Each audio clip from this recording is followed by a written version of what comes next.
ஸ்ட்ரெயிட்டாக செஸ்ட் பண்ணோன்னா triceps activation ஆகிடும். நல்லா பெண்ட் பண்ணி பண்ணால் செஸ்ட்டில் அந்த ஸ்ட்ரெச் கிடைக்கும். So I personally do it in 45 degree. Power lifters பொதுவாக பண்ணுவாங்க. ஏன்னா அவங்களுக்கு வந்து total number of weights handling தான் முக்கியமே தவிர எந்த அளவுக்கு போயிட்டு ஸ்ட்ரெச் வருதுன்னு இல்லை.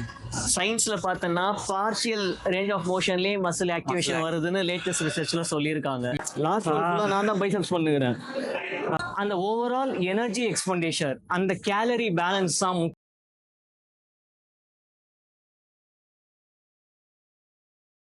So starting with the warm-up routine, shoulder mobility, shoulder-ஓட stretch and contraction ரொம்ப முக்கியம்.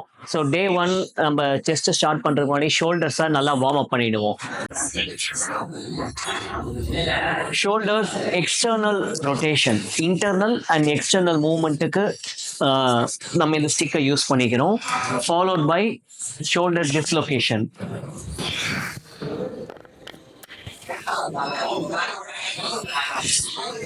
Then shoulder, same dislocation thing in a different variation.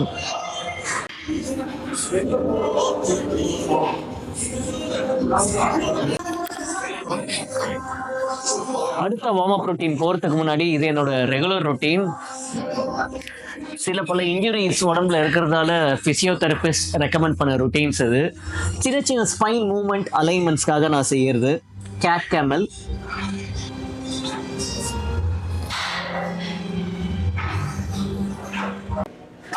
Shoulder stretch, flexibility எல்லாம் முடிச்சிடலாம்.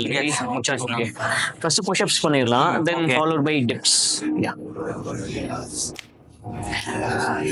புஷ்அப்ஸ் வந்து நம்ம ஷோல்டர் அளவு என்ன இருக்கோ அந்த ஷோல்டர் லென்த்லேருந்து கொஞ்சம் எக்ஸ்டெண்டாக வச்சுக்கோங்க. நல்லா டீப்பாக போ.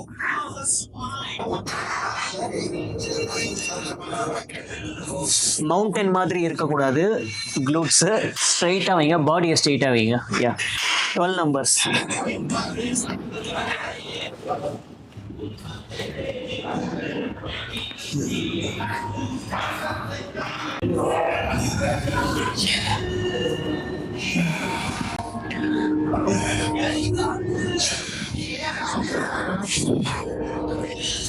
கோரை எப்பயும் என்கேஜாக வச்சுக்கணும். கோரை லூஸாக விட்டாலே ப்ராப்ளம். எந்த ஒரு ஒர்க் அவுட் செஞ்சாலும் make sure you engage your core. Dips பொறுத்த வரைக்கும் ஸ்ட்ரெயிட்டாக செஸ்ட் பண்ணோன்னா ட்ரைசெப்ஸ் ஆக்டிவேஷன் ஆகிடும். நல்லா பெண்ட் பண்ணி பண்ணால் செஸ்ட்டில் அந்த ஸ்ட்ரெச் கிடைக்கும்.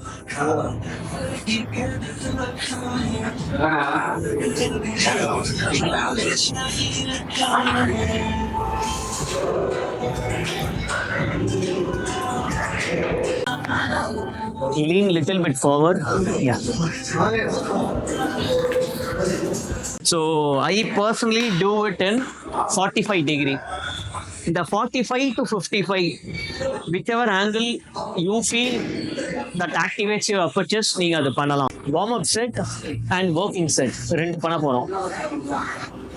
ஒவ்வொரு மசிலுக்குமே வார்ம் அப் வந்து முக்கியம். ஸ்டார்டிங்கில் ஒரு 5 நிமிஷம் கையை காலை சுற்றிட்டு அதான் வார்ம் அப்னு நினச்சா அது கிடையாது. Those are basic dynamic and static stretches. So n number of muscle groups வந்து நம்ம பாடியில் இருக்குது. ஒவ்வொரு மசிலுக்கும் நம்ம ஒர்க் அவுட் பண்ணுற மாதிரி அந்த இண்டிவிஜுவல் மசிலுக்குமே வார்ம் அப் வந்து ரொம்ப அவசியம். ஸோ இன்க்ளைன் டம்பிள் ப்ரெஸ்ஸுக்கு ஸ்டார்டிங் வார்ம் அப் செட் அதை ஆக்டிவேட் பண்ணுறதுக்கு, பிளட் ஃப்ளோ அங்கே இன்க்ரீஸ் பண்ணுறதுக்கு ஒரு கம்மி வெயிட்ல ஒரு 20 ரெப்டேஷன் செய்யப்போம். இதை ஸ்ட்ரெயிட்டா வைக்காம சின்ன கிராஸ்ல வச்சுக்கோங்க.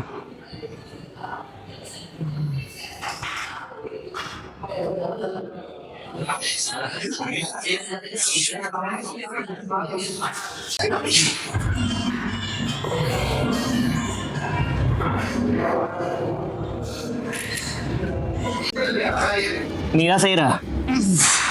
Last one. ஓகே,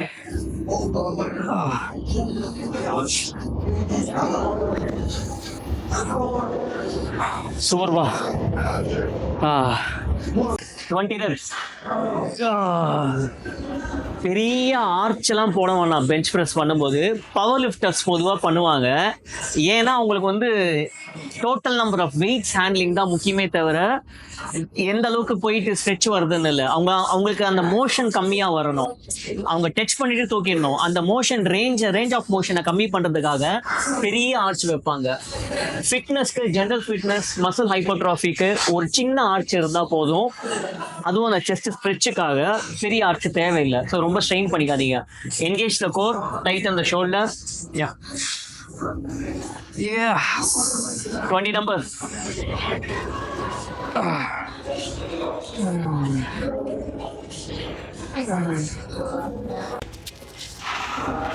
கையை ஃபுல்லாக லாக் பண்ணக்கூடாது. ஃபுல்லாக லாக் பண்ணோன்னா நமக்கு எல்போ பெயின் வர சான்சஸ் இருக்கு.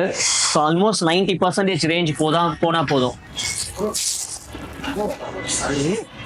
ஓகேவா? இல்ல ஆங்கிள் பின்னாடி இல்ல தம்பிள் கூட வச்சுக்கோங்க, இல்ல ஃபுல்லா வச்சுக்கோங்க.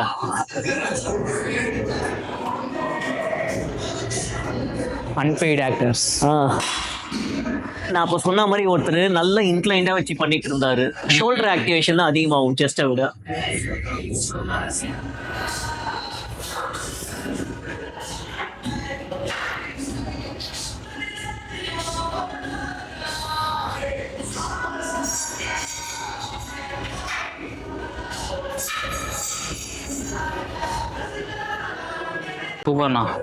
பெஞ்ச் பிரஸ்ல அந்த ஃபுல் ரேஞ்ச் ஆஃப் மோஷனுங்கிறது நெசசரியே கிடையாது.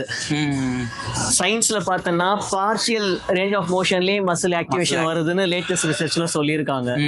இங்க வந்து தம்பி வந்து செஸ்ட தோடு அங்க நிப்பாட்டு ஃபுல்லா லாக் பண்ணுங்கிறக்க அந்த உருட்டெல்லாம் கிடையாது. appropriate range of motion.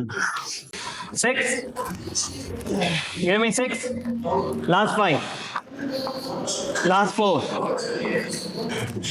last 3, last 2, last 1, push. Last ஃபுல்லா நான் தான் பைசப்ஸ் பண்ணுகிறேன்.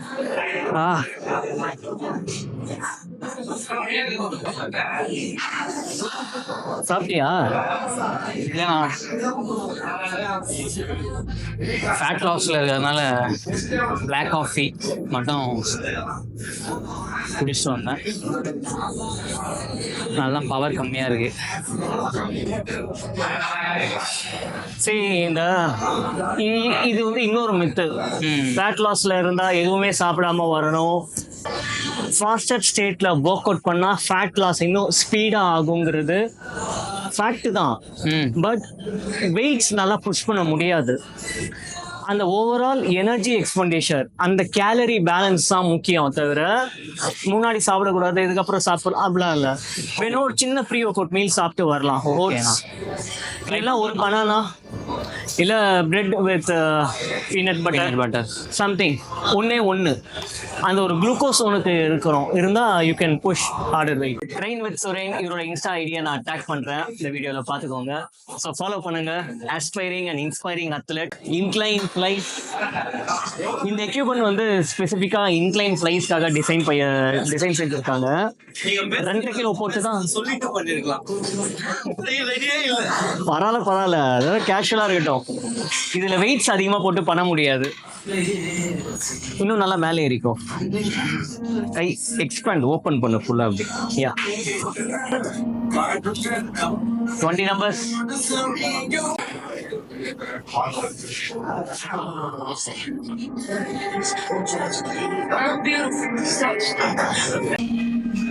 சீபம் எந்த பாடி பில்டரையாச்சு லைட்டா ஃபாலோ பண்ணணும் அப்படின்னா சீபம் ஃபாலோ பண்ணலாம். ஆமா, 100% டெக்னிக்ஸ் எல்லாமே அவ்வளோ அக்யூரேட்டா இருக்கும். கண்ணை மூடின்னு ஃபாலோ பண்ணலாம் sebum. Okay, so cable flies போதும்.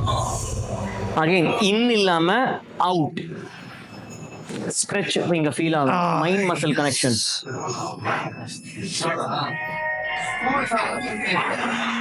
இஷ்டப்படி கண்ட மேனிக்கு போடுற ஒரே ஒர்க் அவுட் கேபிள் ஃப்ளைஸ் தான். இப்படி போடுவாங்க, இப்படி குனிஞ்சு இப்படி போடுவாங்க, இஷ்டப்படி போடுவாங்க. இந்த மசில் எதை ஆக்டிவேட் பண்ணுது, எங்க ஃபீல் ஆகுது, எதையுமே யோசிக்க மாட்டாங்க. Come on. எந்த ஒர்க் அவுட் பண்ணாலும் கோர் என்கேஜ் பண்ணுங்க, மைண்ட் மசில் கனெக்ஷன் கொடுங்க. நீங்க பண்ற அந்த ஃபீல், அந்த ஸ்ட்ரெச் அந்த மசிலுக்கு மட்டும்தான் போகணும்.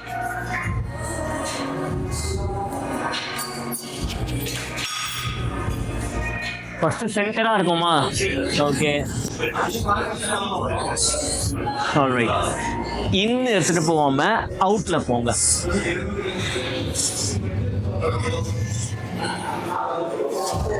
Maximum extension, maximum contraction.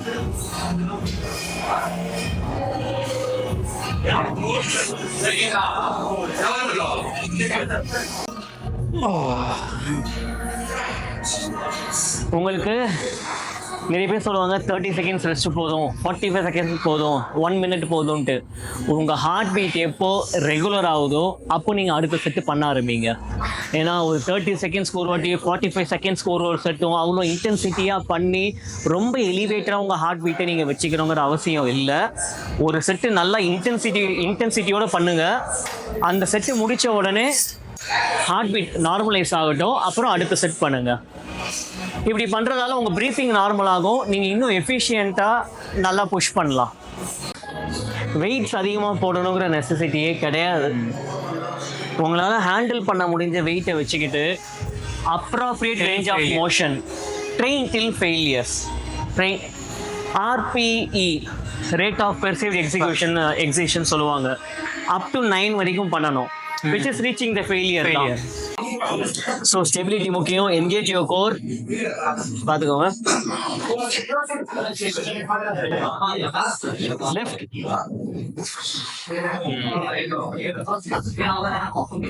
Yes. 3, 4, 5. சில பேர் சொல்லுவானுங்க, இத கழுத்துல இருக்கணும் பாஸ் அப்படின்னு. கழுத்துல இருக்கனா செத்துருவா எப்பயும் போல அப்படியே இருக்காண்டா.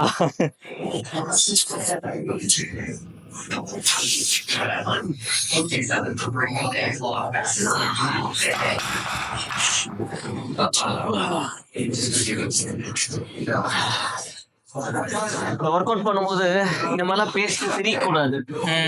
டக்குனு நீங்க மூச்சு முடிச்சுன்னு வச்சுக்கோங்க, பிரச்சனையாயிடும். 5 kg ஆட் பண்ணு. அங்க போய் லெக் டேல கதறானுங்க.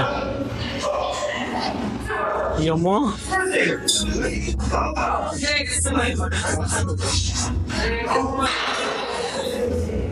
அவங்கெல்லாம் வெறித்தனம் கைஸ், அவங்கெல்லாம் அப்படிதான் பண்ணுவாங்க.